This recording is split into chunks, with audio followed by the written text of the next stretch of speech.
This was the hardest process, and my connection with Matt kept me going. And I was just like, girl, why are you lying? You may have thought Matt was cute, but y'all did not have a connection.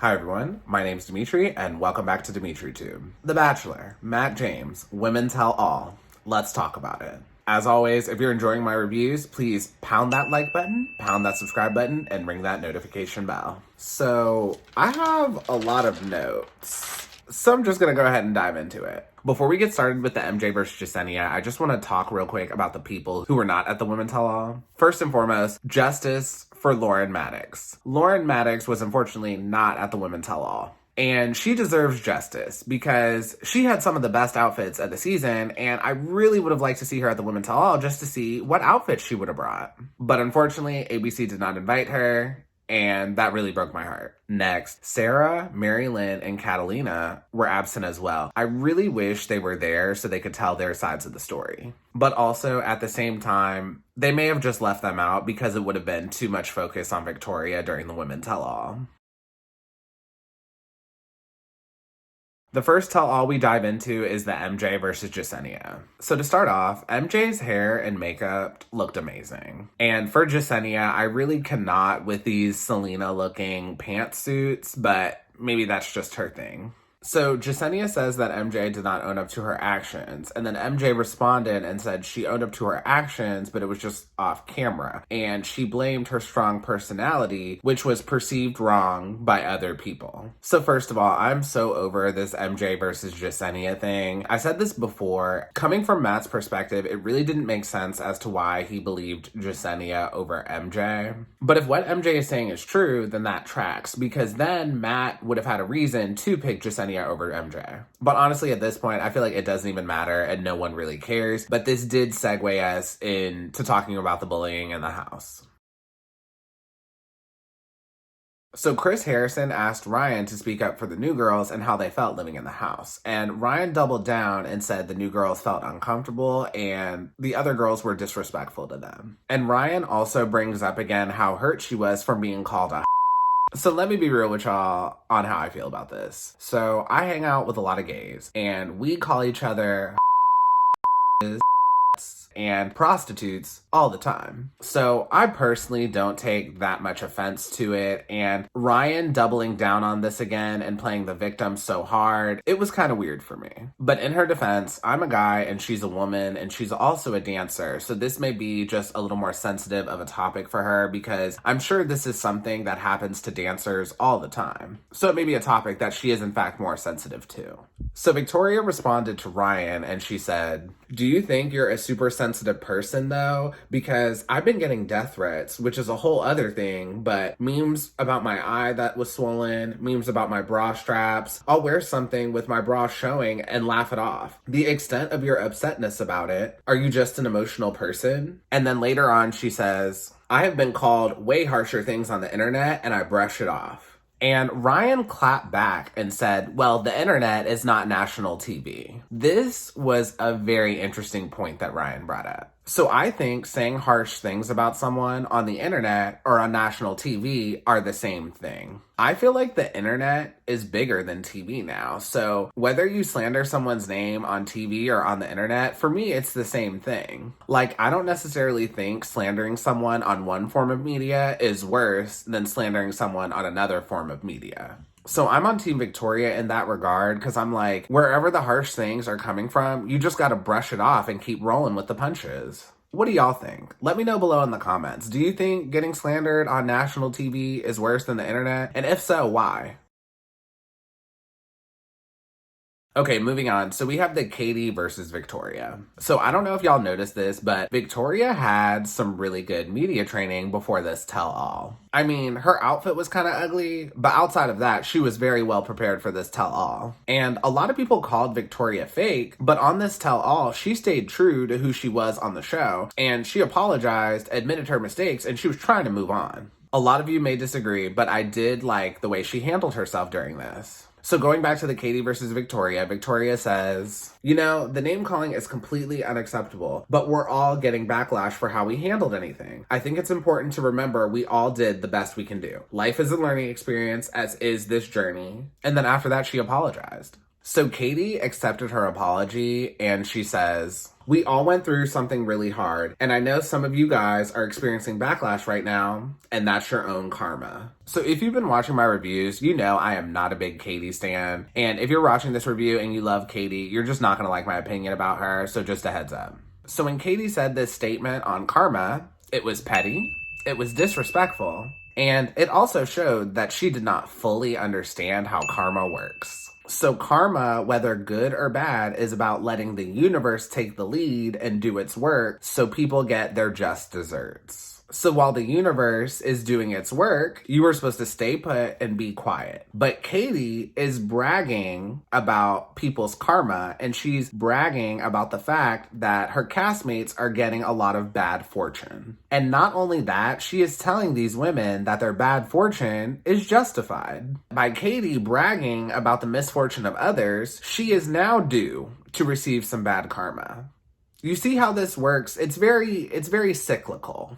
And the ironic part about all of this is that a few minutes later into the Women Tell All, half the cast comes for Katie. And at that point, I was just thinking, wow, you're right, Katie. Karma is a So I'm not going to dive too deep into this. If you've watched my previous reviews, you all know that I'm not a big fan of Katie. And when the cast members were coming for Katie, a lot of the things they said, I had mentioned in my previous videos. Chelsea says, the house was not toxic until you made it toxic by bringing the situation up to Matt and then causing the domino effect that led to every single drama in the house that you were not involved in. And Pieper was being real messy. She said, I just want to know why you thought bringing up anything in the house would help your relationship with Matt. So in a previous episode, Chelsea, during a cocktail party, brought this up to all of the women in the house. She asked, who thinks the house is toxic? And some of the other women were trying to find out who went to Matt and told him the house was toxic. And Katie stayed completely silent. If you truly believe you are doing the honorable and noble thing, you would have had no issue telling the other women that you were the one who went to Matt or that you just think the house is toxic. But Katie didn't do that because she didn't want to be labeled as a tattletale. And some of y'all may argue that Katie did not speak up because Chelsea is one of the toxic people in the house. But if Katie thought Chelsea was one of the toxic people in the house, she could have said, yes, I think there's toxicity in the house, but you don't see it because you are one of the people I feel is toxic. And yes, I know that likely would have started more drama, but this is reality TV. These ladies knew what they signed up for. Also, last thing before we move on, if you noticed, the new girls didn't even say anything. They did not even co-sign with Katie on everything she was saying. Brittany and Ryan just stayed quiet the whole time. To me, that was just more proof that Katie was being sketch. So anyway, moving on to a lighter note, outfit of the episode.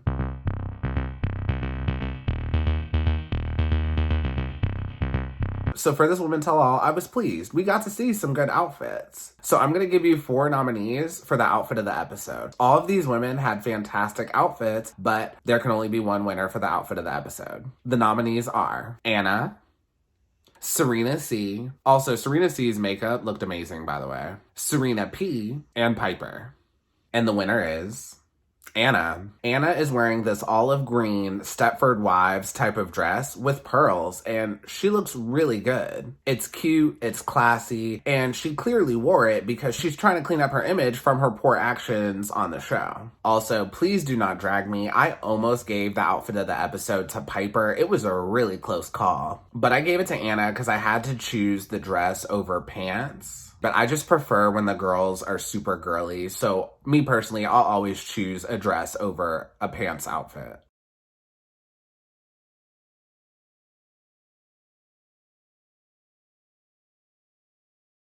So Chris Harrison brings Brittany to the stage so she can speak her piece. So do any of y'all know, do they bring in hairstylists and makeup artists for this, or do the women have to do it themselves? But anyway, moving on. So when Brittany talks to Chris Harrison, she plays the victim card. Now again, this was just a little peculiar to me just because she came into the show so confident. So it's still a little wild to me that some girl that she doesn't even know can bring her down this much.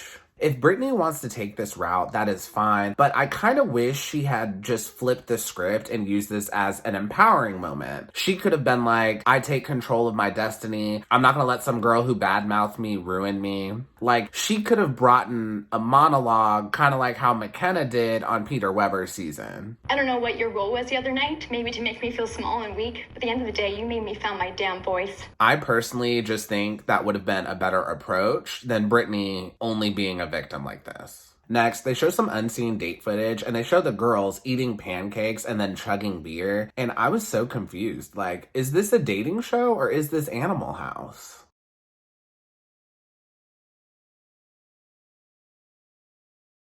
Next, Chris Harrison brings up Katie to the hot seat. Y'all, I promise I'm not gonna drag Katie too hard. So I thought Katie's dress was okay, but I did think her earrings were really ugly.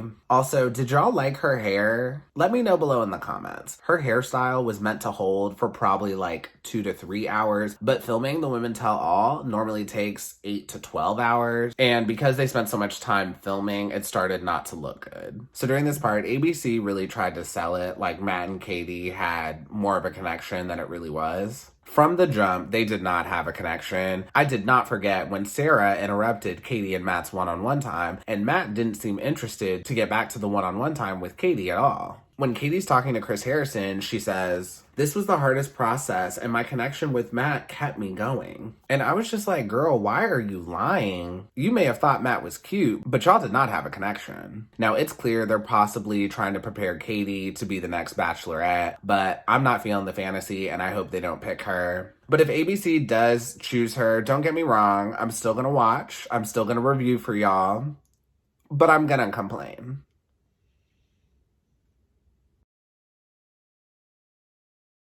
Next, Chris Harrison talks to Abigail. During this portion, there really wasn't anything new here. They kind of unfolded her journey again, and it was pretty sad. This also appeared to me like they're somewhat prepping Abigail to possibly be the next Bachelorette. I personally would much rather have Abigail over Katie, but when you're the Bachelorette, you have to stand up for yourself, because if you don't, you're gonna have 20 plus guys run the show. Abigail is very sweet and very nice, and I'm just worried that she may not be able to stand up for herself the way she needs to. After she broke up with Matt, I really wanted Abigail to get mad at Matt for not giving her a one-on-one, but she didn't. And if she did that, that really would have helped her case, and we would have gotten to see a more stern side of her. Also, my second concern is I feel like Abigail is the type where she would kind of pick a guy very quickly. Like, she would kind of lock in the guy she wants in week 3. And that's a problem because on some level, when it comes to this show, you do have to entertain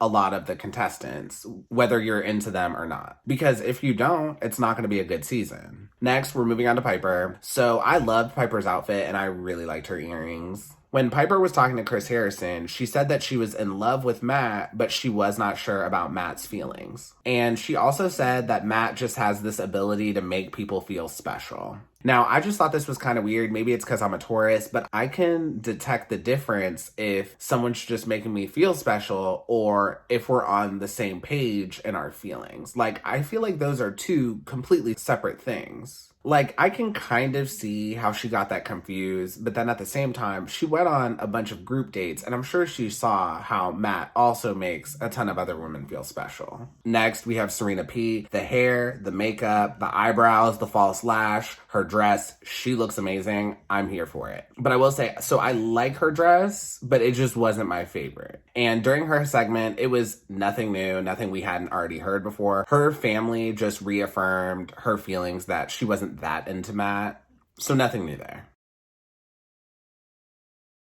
Now, Matt James finally arrives. So when Matt James entered, somebody mic'd up says, "James Harden just walked in the building. Y'all need to stop. Y'all play too much." I was on the floor during that part. So I thought Matt James's beard looked a mess. I think he needs to trim it down or just get rid of it. And also, he has one of those beards where it looks like his head is just always pointed up like this. But that's not actually what he's doing. It's just the way his beard is shaped. And I know, I get it. Beards are very in right now, but he looks homeless. But on a brighter note, I'm happy he put some product in it. Matt was doing some interviews the month before this, and his beard was looking dry. So during this part, Matt talked for like 5 minutes, but he didn't say anything. Like, he did not bring anything new that I didn't already know. But Chris Harrison did bring up the fact that Matt kisses with his eyes open. Matt responded saying he didn't know. And honestly, that just made it worse, in my opinion. Dude, you're 28 years old. Have you never seen a romantic comedy or a Hallmark movie or an adult video? I don't know about y'all, but for me, that excuse was just not good enough. And finally, the bloopers. There's only just a couple things I want to talk about here. So, why are there so many bugs in Nemacolin? Also, in one of the bloopers, Matt had lunch with Tayshia and JoJo. I would have loved to see that. And don't get me wrong, I doubt the conversation would have had any sort of depth, but I still would have loved to watch it. And that is the end of the episode and all I have for you. If you're enjoying my content, I released another video where I discuss my thoughts on Emmanuel Acho being the host of the After the Rose. So definitely check that out if you want to see more of my content. If you enjoyed this review, please go ahead and pound that like button, pound that subscribe button, and ring that notification bell. And I will see you all next week. Have a good one. Bye.